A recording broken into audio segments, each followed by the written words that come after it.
A big part of what drove me to both demonology and demonolatry in the first place is that for my whole life, for my existence, I've been told, even before I had the labels that I now have for my existence, I was treated as if I were a demon. I was demonized.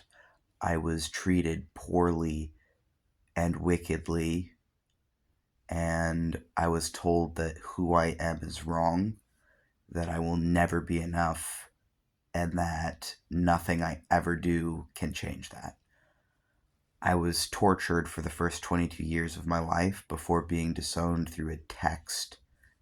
And because I was treated in this way and tortured in this way, I think that it's a huge part of what drove me to studying demons and to wanting to learn about them.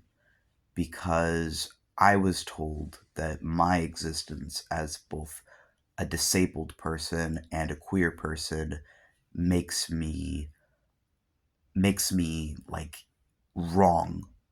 And I noticed that people treat demons the same way. They just write them off as evil and wicked and villainous, and they don't even give them a chance. They're not even serious about it.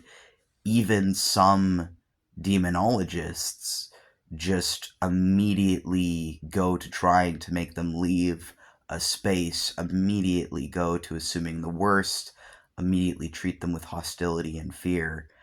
And the way I see it, why on earth would they be kind to you? Would demons be good to you if all you see them as is wrong?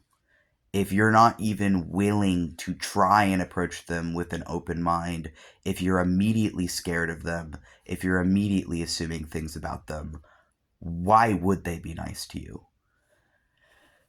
And so for me, and of course, I'm not going to deny I've had negative experiences with demons. I've been doing this work now for years, a few years. I've been a theistic Satanist since New Year's of 2023. I've been working with demons, having experiences with demons since I was 21.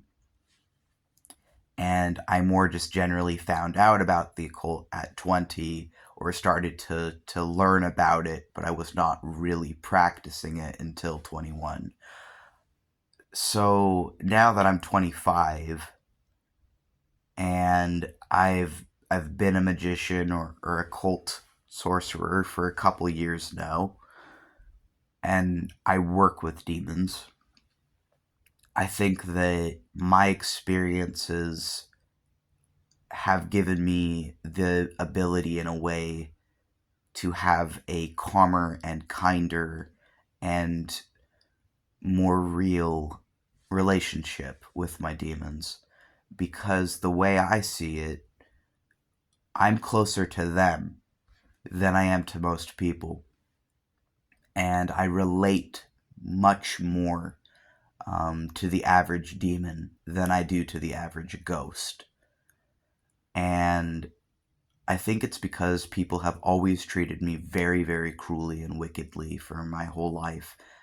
And I really do see myself in demons, and I see myself as a demon, as a sorcerer as well.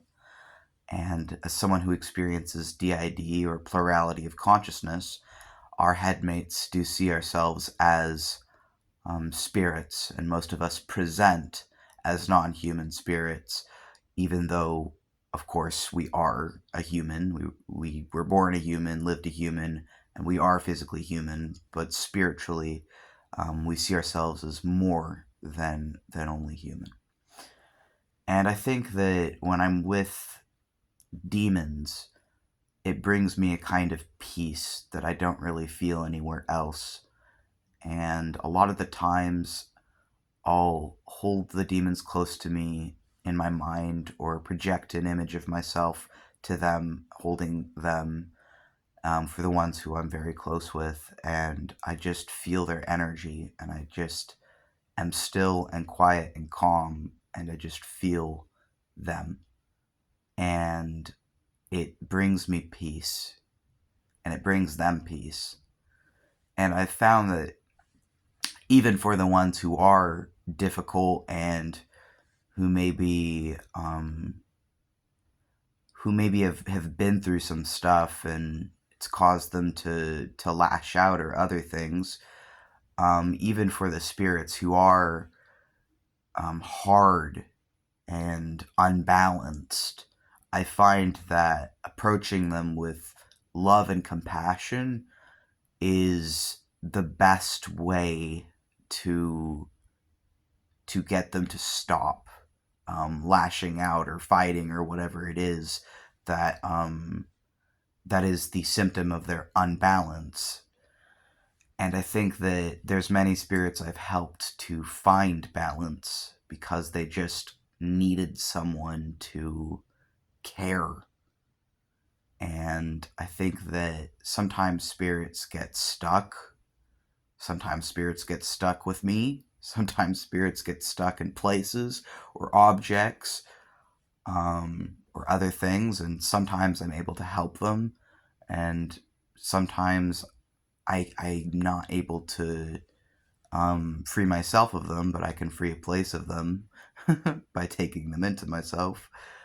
And it's better than them being lost. And it helps me to feel less lost too.